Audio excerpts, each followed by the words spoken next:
लिंग पुराण में 7 गलतियां बताई है कंगाल होने की। ये गलती अगर आपने भी करी है तो जिंदगी में कितना भी पुण्य करोगे उसका फल नहीं है। आज की कथा को लिखकर रखना, शायद तुम्हारी जिंदगी संवर जाए। लिंग पुराण में 7 गलतियां बताई है व्यक्ति को बर्बाद होने की। पहली गलती है, उसमें से अगर आप स्वीकार कर रहे हैं ये गलती तो समझ लो कि गलती आपने करी है। गंगा जल तो बुलवाया टैंकर भरकर, 21,000 बेलपत्र भी समर्पित कर रहे हो। आप मंदिर के अंदर बैठ गए, दर्शन करने वाला आता रहा, किसी को अंदर प्रवेश नहीं दिया। आप गंगा जल चढ़ाते रहे, आप बेलपत्र चढ़ाते रहे, आप स्वयं पूजन करते रहे, और दूसरा व्यक्ति ना जाने किस भाव से, किस रूप में आकर भगवान की सेवा करना चाहता था। पंडित जी ने आपके चक्कर में उसको जल नहीं चढ़ाने दिया, पंडित जी ने आपके चक्कर में उसको बेलपत्र नहीं चढ़ाने दिया। पहली गलती यह हो गई कि भगवान के भक्त को भगवान से दूर कर दिया गया। अब उठा लो श्रीमद् भागवत कथा।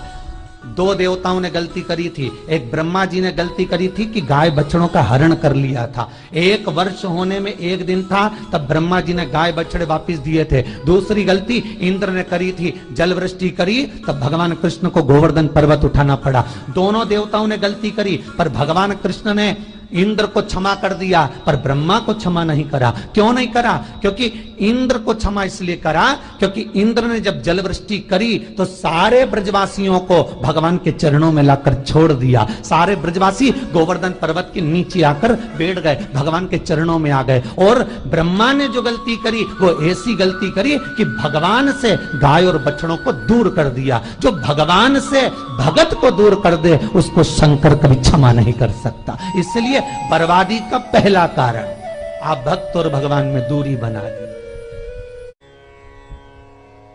दूसरा कारण, भगवान की जब पूजन कर रहे हो, 21,000 बेलपत्र चढ़ा रहे हो, गंगा का जल चढ़ा रहे हो, चंदन चढ़ा रहे हो, अबीर चढ़ा रहे हो, गुलाल चढ़ा रहे हो, तो तुम्हारे भीतर ये अहंकार, जब तुम पूजन करके उठो तो उठते समय तुम्हारे भीतर अभिमान नहीं होना चाहिए कि मैंने जो अनुष्ठान करा उसके बराबर कोई नहीं कर सकता। तीसरा कारण कहा कि भगवान की सेवा तो आप कर रहे हो, भगवान की चाकरी में तो आप लगे हो, भगवान की आराधना भी कर रहे हो, दिया भी लगा रहे हो, धूप बत्ती भी लगा रहे हो, स्नान भी करा रहे हो, पंचामृत स्नान भी करा रहे हो, सारी पूजन अर्चना सब तुम कर रहे हो। पर हो सकता है इस पूजन अर्चना में आप केवल 3 घंटा पूजन करते हो और बाकी के समय किसी न किसी की जीवात्मा को दुख पहुंचा रहे हो। एक कथा में एक बात कही थी कि भले मंदिर में दिया मत लगाओ, भले मंदिर में जाकर धूप बत्ती मत जलाओ, भले मंदिर में जाकर भोग मत लगाओ, भले मंदिर में जाकर जल मत चढ़ाओ, कुछ मत करो, भले भगवान को नए कपड़े मत पहनाओ, भले तुम्हारी मर्जी पड़े भगवान को भोग मत लगाओ, पर शास्त्र कहता है कुछ मत करो, पर एक काम जरूर करना कि किसी के चेहरे पर प्रसन्नता ला देना तो मंदिर में दिया जलाने के बराबर होगा। किसी के चेहरे पर चमक ला देना, प्रसन्नता ला देना तो अगरबत्ती लगाने के बराबर होगा। किसी गरीबड़े के, किसी दुखी के चेहरे पर अगर तुमने प्रसन्नता ला दी तो वो भगवान को कपड़े पहनाने के बराबर होगा। मालूम पड़े तो मंदिर में पूरी सब्जी बांटो, मंदिर में भोजन कराओ, मंदिर में सारा पकवान चढ़ाओ, और कोई तुम्हारे कारण अगर दुखी है तो तुम्हें वो सुख का भान नहीं हो सकता। तीसरा कारण है हमारा, वो सुख नहीं मिल सकता। चौथा कारण है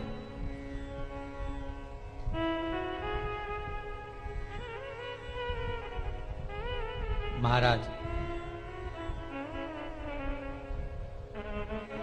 जिस मंत्र को पढ़ा जा रहा है, जिस मंत्र का स्मरण किया जा रहा है,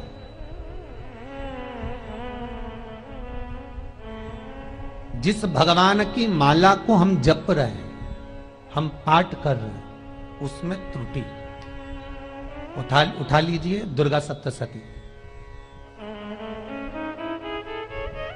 दुर्गा सप्तशती का हिंदी अनुवाद में एक थोड़ा सा दृष्टांत दिया है, आपको मालूम होगा।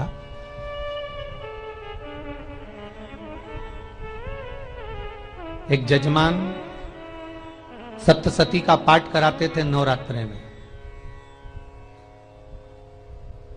नवरात्रे पूरे होते थे और उनकी पत्नी मर जाती थी।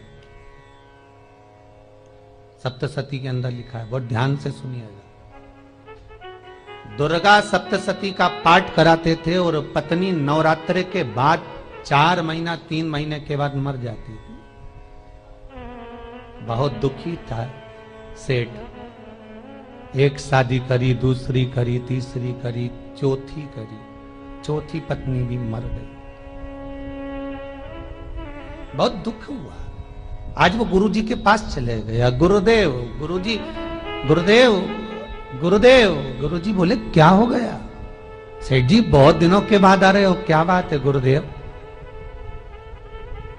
मेरे को एक बात समझ में नहीं आती कि मैं नवरात्रे में सप्तशती का पाठ कराता हूं, देवी जी का यज्ञ करवाता हूं, माता रानी को चूनर पहनाता हूं, उनको सुंदर बिछुड़ी, पायल, चुनरी सब पहनाता हूं, कन्याओं का भोजन करवाता हूं, भंडारा करवाता हूं, जवारे बोता हूं, अखंड ज्योत लगाता हूं, पर नवरात्रि जैसी पूरी होती है उसके 2 महीने 3 महीने बाद मेरी पत्नी क्यों मर जाती है? 4 पत्नियां मेरी मर चुकी हैं, 5वीं मैंने शादी करी है। गुरुदेव आप कृपा करिएगा, कुछ तो बता दीजिए, कुछ करुणा कर दीजिए। गुरुजी बोले जब तू सब कुछ अच्छा कर रहा है, जोत भी जला रहा है, कन्या भोज भी करा रहा है, चुनड़ी भी चढ़ा रहा है, भंडारा भी कर रहा है, जोत भी लगा रहा है, जवारे भी बो रहा है, माता रानी की सेवा भी कर रहा है, अखंड रात्रि व्रत कर रहा है, सब कुछ तूने करा, यज्ञ भी करा, फिर तेरी पत्नी क्यों मर सकती है? ऐसा हो ही नहीं सकता। नहीं गुरुदेव मेरी 5वीं शादी है गुरुदेव, अब की बार आप कृपा करिए। गुरुजी ने कहा तेरे पंडित जी को अनुष्ठान पर बुला, मैं कमरे में बैठकर सुनूंगा सप्तशती का पाठ, तब मैं ध्यान करूंगा। गुरुजी अंदर के कमरे में जाकर बैठ गए, ब्राह्मण पाठ करना प्रारंभ करा और ब्राह्मण ने पाठ करना प्रारंभ करा। उसमें एक शब्द आ गया, भारयंतु बक्षंतु, भारयंतु बक्षंतु। उसमें बोलना था भय पीड़ा को, हे जगत जननी तू भक्षण कर जा, पर ब्राह्मण बोलता था भार्या तू भक्षण तू, मेरी पत्नी को, मेरी भार्या को तू भक्षण कर दे। पंडित जी जैसे ही बोले गुरुजी बाहर निकल कर आ गए। पंडित जी को रोका, रुकिए गुरुदेव आप हर साल अनुष्ठान कर रहे हो जजमान के यहाँ और बोल देते भार्या तू भक्षण तू, हे देवी तू मेरी पत्नी को खा जा, तो माँ हर बार उस पत्नी को निगल जाती है। निवेदन है शब्द सुधार लीजिए, शब्द ठीक है। चौथा कारण है कि आप जो पाठ कर रहे हो, आप जो पूजन कर रहे हो, आप जो अनुष्ठान कर रहे हो, उसमें कुछ ना कुछ गलती जरूर हो रही है। ये चौथा कारण है।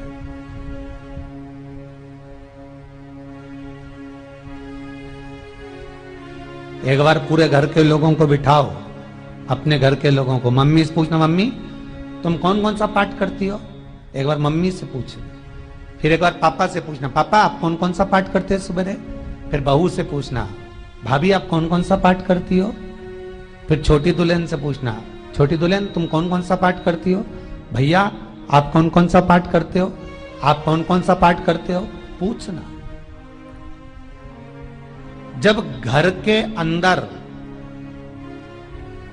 बड़ी बहू अलग तरह का पाठ कर रही है, छोटी बहू अलग तरह का पाठ कर रही है, मंजली बहू अलग तरह का पाठ कर रही है, माँ अलग तरह का पाठ कर रही है, पति अलग तरह का पाठ कर रहा है, तो उसका जो प्रभाव है, कौन सी चीज कहां टकरा रही है, जिसके कारण घर में रोग इतना है कि कोई सही होने वाला ही नहीं है। अब तुम कहो कि सीवर वाले गुरुजी ने उपाय बताया, हमने बहुत करा, पर सही क्यों? तो सही क्यों नहीं हो रहा है? उसका कारण है या तो बड़ी बहू जो पाठ कर रही, या सास जो पाठ कर रही, जो पति जो पाठ कर रहा है, नाते जो भी उस घर के अंदर रहकर जो पाठ अर्चना कर रहा है, उसमें जरूर कुछ ना कुछ ऐसा हो रहा है जिसके कारण वो काम नहीं कर पा रहे। उसमें कुछ ना कुछ गलती हो रही है जिसको तुम समझ नहीं पा रहे, जिसको तुम अपने आप को बहुत विचार करते हो कि मेरे बराबर कोई नहीं कर सकता, मैं शंकर की भगत, मैं राम की भगत, मैं कृष्ण की भगत, मैं जो करती हूं बहुत अच्छा करती हूं, मैंने जो किया बहुत अच्छा करा, पर हो सकता है उसी कारण आपको दुख झेलना पड़ रहा।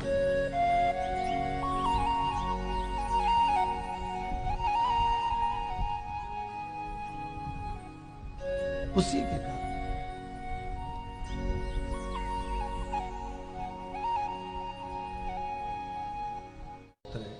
महाराज, हमने जो दान किया, हमने जो पुण्य किया, हमने जो सत्कर्म किया, वो किस जगह पर लगा?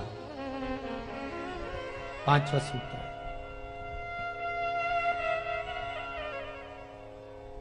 जो आप दान कर रहे हो, जो आप पुण्य कर रहे हो, सत्कर्म कर रहे हो, वो किस जगह पर लगा? ये पांचवा सूत्र। फिर निवेदन करेंगे, गाय, बेटी और लक्ष्मी 50 बार विचार करना, तब किसी को देना। बेटी किसी ऐसे को मत ब्याह देना जो जुआ खेलता हो, मदिरापान करता हो, मांसाहार करता हो, वेश्यावृत्ति करता हो। वो बेटी का सम्मान नहीं करेगा। बेटी रोएगी तो कन्यादान करने वाले को रोना पड़ेगा। दूसरे नंबर पर गौ माता, गाय ऐसे ब्राह्मण को दान मत देना कि ब्राह्मण के घर में खुद रहने की जगह नहीं और गाय को ले जाकर तुमने दे दिया और उस ब्राह्मण ने जब तक दूध दिया बांध कर रखा, एक तगाड़ी बाल्टी साड़ी के चक्कर में ले लिया, सोने के सींग के चक्कर में ले लिया और बाद में वही गाय कसाई के हाथ में बिक गई और कसाई ने काटा तो बद्दुआ तुमको लगी। बेटी, गाय और लक्ष्मी, पैसा भी किसी ऐसे भिखारी के कटोरे में मत दान देना कि जिसने ले जाकर मदिरापान में लगा दिया, जुए में लगा दिया, वेश्यावृत्ति में लगा दिया। अगर जिस भिखारी के कटोरे में पैसा दिया उसने शाम को ले जाकर मदिरापान में, जुए में लगा दिया, तो लक्ष्मी रोती है कि तूने मुझे गलत जगह पर दिया है, इसलिए अब तुझे रोना पड़ेगा। तब व्यक्ति को रोना पड़ता है, फिर व्यक्ति रोता है। गाय, बेटी और लक्ष्मी 50 बार विचार करो, क्या सही जगह पर दे रहे हो?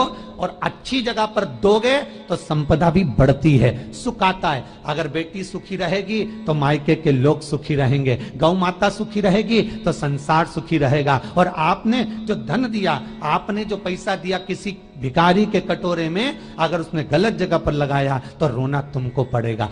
किसी आजकल के भिक्षुकों को अगर रोटी दे दो तो लेते ही नहीं, आटा दो तो नहीं लेते।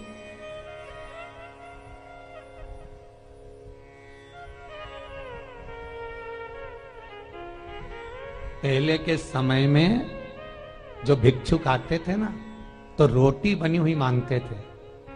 बूढ़ी बूढ़ी माताएं जानती होंगी, चिमटा बजाकर, घुंघरू बजाकर कहते थे भोजन, तो 2 रोटी निकाल कर दे दी जाती थी घर से। लो बाबा, तो माता इतना प्रेम रखती थी, केवल रोटी नहीं देती थी, बाबा बैठो हम सब सब्जी लाकर देते। इतना प्रेम था बुजुर्ग माताओं का, बैठो।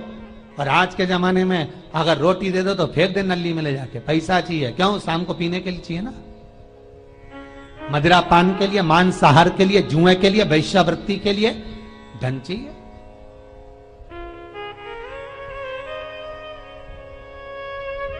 भोपाल के और इंदौर के, इंदौर का राजवाड़ा चौराया और भोपाल का लाल घाटी चौराया, इन दोनों चौराहे पर इतने से बच्चे लोग भीख मांगते हैं और उनकी माताएं और उनके पिता रोड के किनारे पर चिलम लगाते बैठे रहते हैं, पांव लंबे करके पड़े हैं और ये कमा कमा के उनको दे रहे हैं। और धन्य हैं ऐसे लोग जो उनको दान भी दे देते हैं। जिसको जरूरत है उस तक कुछ नहीं पहुंचता। अभी भी 4-6 महीने लॉकडाउन चला, जिसको जरूरत थी एक रोटी की उस तक कुछ नहीं पहुंचा, और जिसके पास में पहले से भरा हुआ था उसने और ले जाके भर लिया। जिसको जरूरत थी उस तक नहीं पहुंचा।